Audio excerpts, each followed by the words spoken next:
Good evening. I can see my guest is already waiting. I tried to add him now, and I couldn't add him. I wonder why.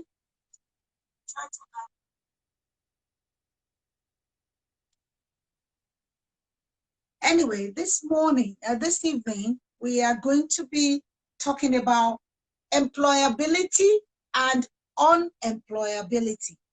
Hello, hello, Miss Taiwo. How are you? Good. Good to see you. Thank you, everyone. Let me quickly introduce my guest to you tonight. You will be wondering why some people are not employed and some people are employed. Most of our youth are struggling to get engaged profitably in the employment market. So tonight, I have decided to start a series on employability so that we can learn what we need to learn. I'm going to be talking tonight with Vinod Kaurani. He's a travel consultant and CEO of the online travel company Treeberry.com Limited, Nigeria. He obtained his master's degree in international marketing from the University of Leeds in the UK. He is also the MD of Mayfair Travel Nigeria Limited, a company that is 35 years old in Nigeria. I call Vinod my Indian brother. Vinod has been doing my ticket for over 10 years. Very reliable and very professional. He strongly believes in family and family values. Accountability is what he strongly practices and wishes from others. His philosophy of life is based on people to make good use of their time and pursue goals to be successful in life. He has also won awards of excellence, such as Nigerian Entrepreneurial Award 2015, Financial Secretary of NANTA, National Association of Nigerian Travel Agents, 2016 to 2020. He also won the West Africa Travel Award. Tonight, I'm going to be adding Vinod Kaurani. Let's see if I'll be able to add him now. Okay, I'm waiting for him.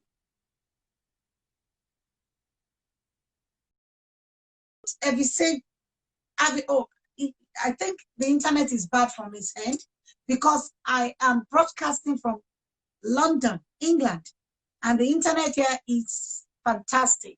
I've not been able to add him. I'll try again. This is the third time I'm trying to add Vinod. I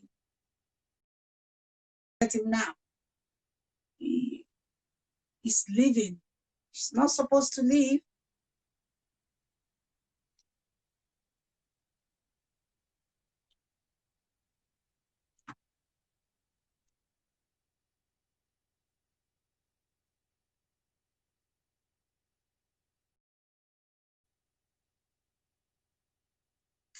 Well, if I'm not able to get Vinod online, I will like to talk about what unemployable means. Oh, I think it keeps disconnecting, yes. Please check your internet.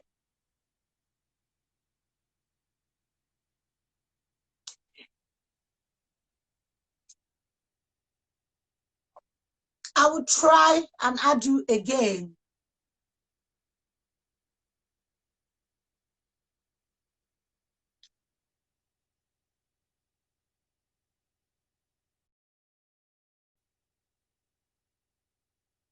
It's definitely your internet.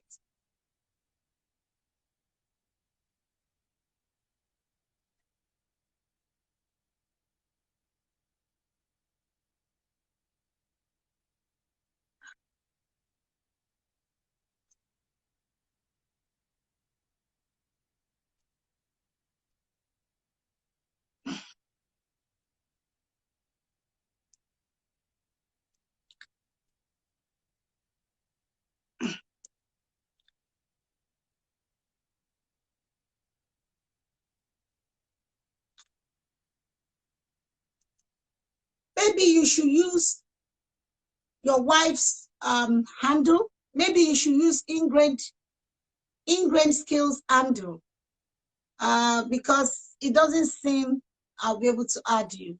Let me try again.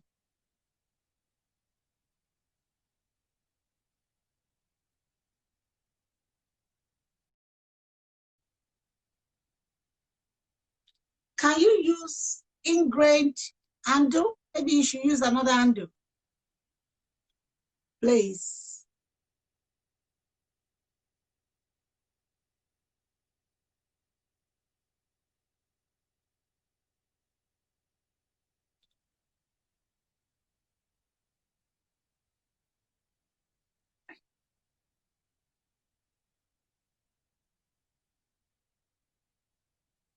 Unemployable is an adjective, usually meaning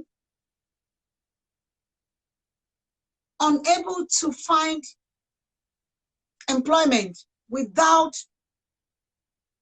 a number of skills.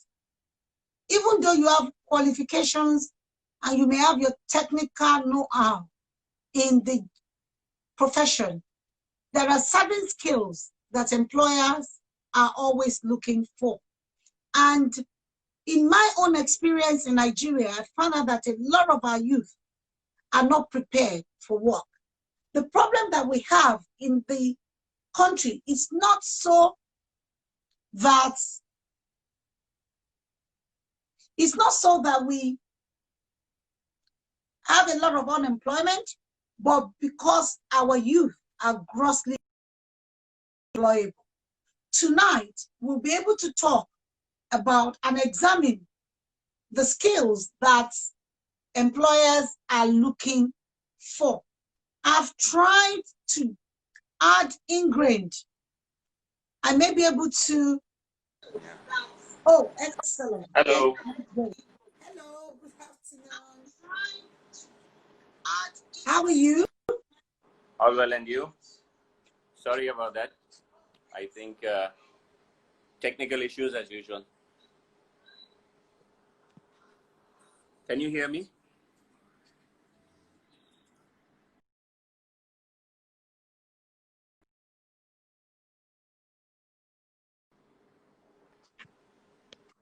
Can you hear me? Yes, I can hear you now. Yes. Yes. How are you? Greetings from the United Kingdom. Yes, finally you're there. Yes, finally. How are you?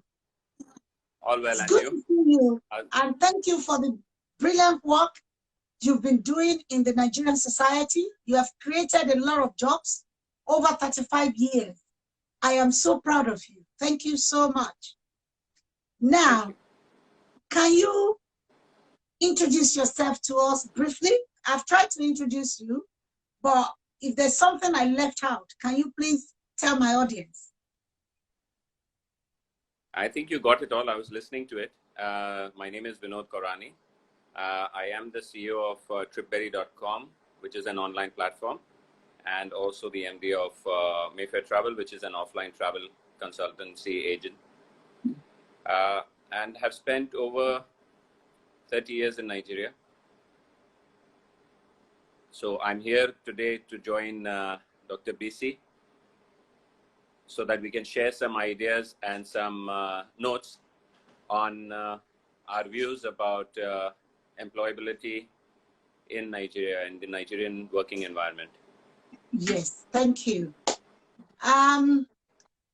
And thank you for the timely booking of my flights, because everybody's been wondering, how did I get to the UK? And I said, don't worry, I'm bringing the guy on this evening. I'm sure a lot of people will be joining this evening because they want to see your face.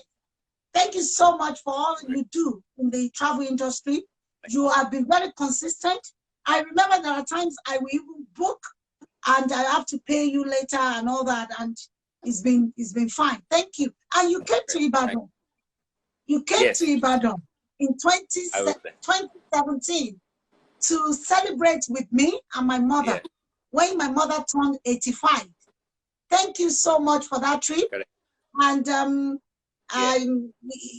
it was so nice of you to have risked your life to come from Lagos. I'm sure that was the first time of you being in Ibadan. No. Okay. No, funnily enough, I actually was brought up in Ibadan. So Ibadan is hometown for me. I Woo! schooled You in never Ibadan told for me some that. time. You never told, this is a Nigerian. Do you have a Nigerian passport? Very much so. Ah, that's very good. I'm Yes. so proud of you. Thank you so much. Now let's go on to the questioning straight away. Would you like to tell our audience your experience as an employer in Nigeria?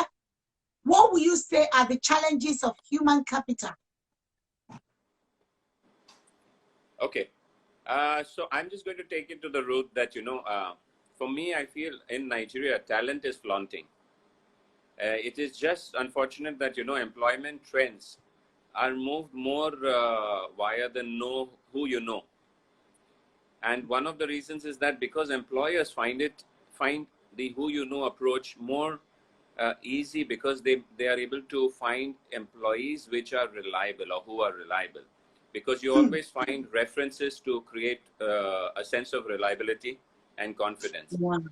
So that sometimes jeopardizes the right hunt for the talent, and that is why. So I feel in Nigeria talent is immense, and so the challenge is it's mainly the process of filtering people and how you employ. So the process of employing people is one of the flaws in employing the right people at times. Excellent. I don't think it's for everyone, but it affects a lot of the population that is looking for a job. I am glad that you said that, because I always argue with people that in order to get it right with human resources, you have to pay attention to the recruitment. You've got to recruit first. If you get it right at the recruitment stage, you will have very little issues moving on down the line. So I'm glad you mentioned that. And also, you mentioned something that has become like a routine in Nigeria, like a kind of tradition, and that is who knows who. You have to be recommended for a job.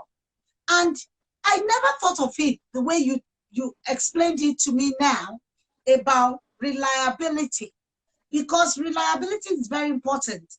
You know, you want reliable people. They may not, but reliable people may not be competent for the job. So how do you juggle this as an employer? Okay, so I'm going to put it this way first. I think I'll just start with the fact that saying that up until now, what we have learned from the current situation, which we call the COVID scenario, is that till now, people, before the COVID fear, organizations believed that, getting a good staff was not difficult. And most organizations did not really believe that, but it made them appear to be so that, it's very easy. Why was it so? Because hiring multiple people for a single job was the trend and has been the trend till now, because it's affordable, and especially for larger organizations. So for example, if you take a bank, right? In a bank, you just take one single department. For example, whether it is documentation or imports or your banking hall. What happens over there is that, or what has been happening till now, is that you submit a document to the front desk.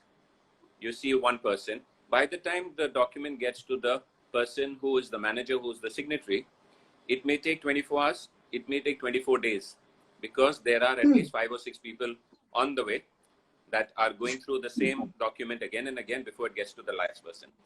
So there has always been that chain of employment. So the good part was that banks or organizations similar to those have been employing a lot of people, and which is good. The government sees that as a good opportunity that you are employing people. So you're a good organization. Yes, but when we are hit by a pandemic, which is where we sit today, where a lot of organizations, however big they have been,